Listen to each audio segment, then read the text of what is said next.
I'm going to talk to you a little bit about gathering evidence or sources for your speech.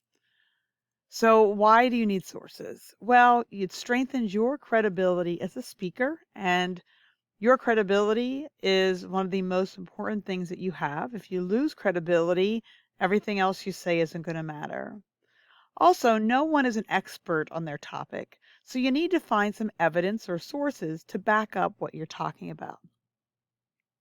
You will find the requirements for sources in the speech guidelines, and so you should review those as you should review all the guidelines for the presentations in this course.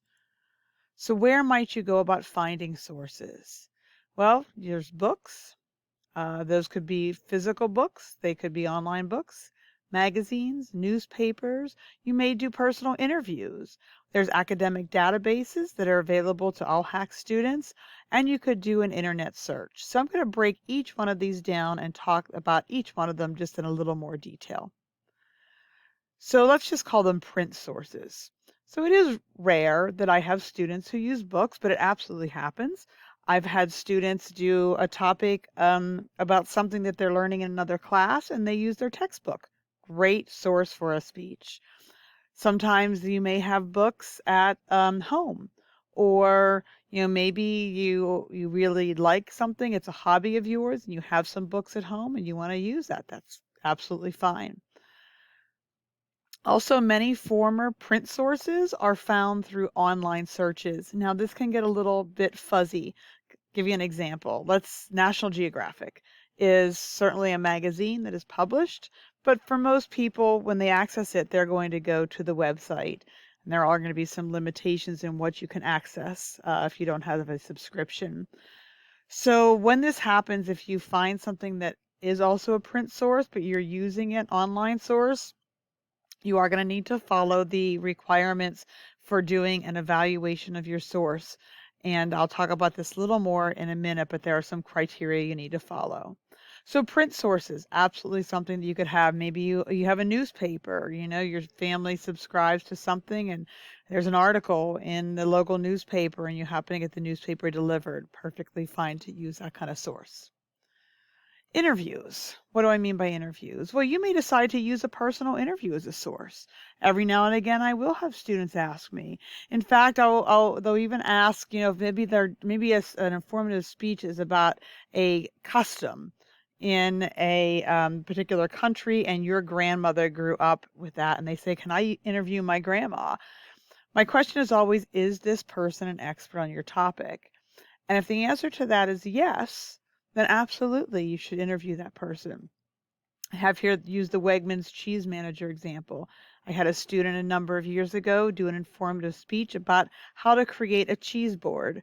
And a good friend of hers was the manager of the cheese area at the Wegmans, and she interviewed her for her speech.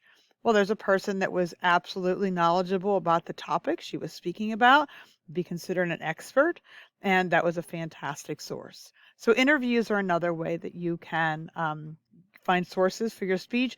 Remember, it has to be someone who is an expert or very knowledgeable about your topic. Academic databases. So the Hack Library has many databases. When I last checked, there are 91 different databases. Oftentimes students are very confused about where to go. First thing I always say is if you do anything when you are in college, making friends with a librarian is one of the best favors that you can do to yourself.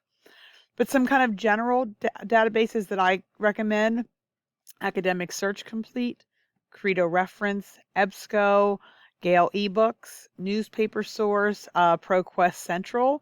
And then those are all more general databases. There are certainly that are some specific databases, especially if you look at the healthcare fields. There's some psychology databases.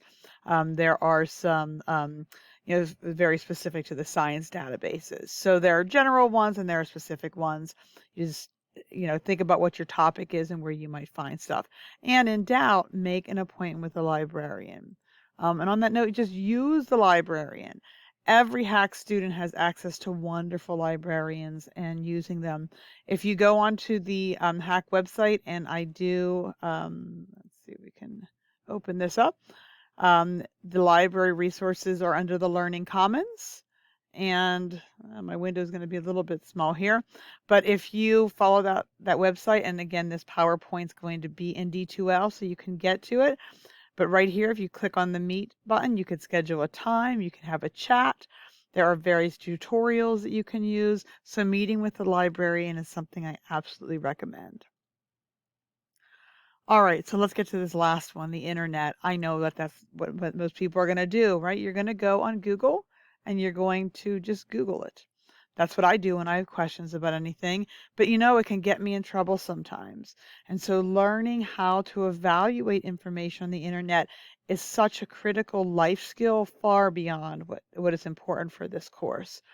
However, if you use an internet source, and I'm going to define that as anything that is a .com, a .net, or a .org. Again, .com, .net, .org.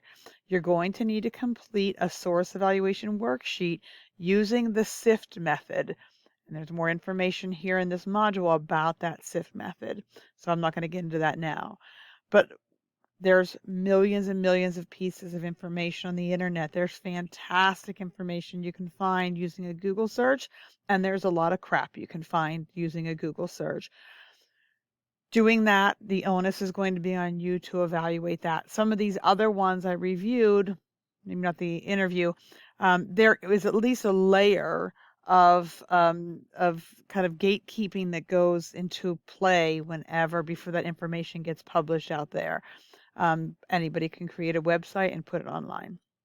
So it's important that you're using, again, credible information. So evidence or sources are critical parts of your speech. They increase your credibility. They allow us to feel more confident in your message and your content. And when we don't feel confident in your message or your content, we're really going to just tune you out and not listen to what you have to say. So use good sources and you will have better speech content.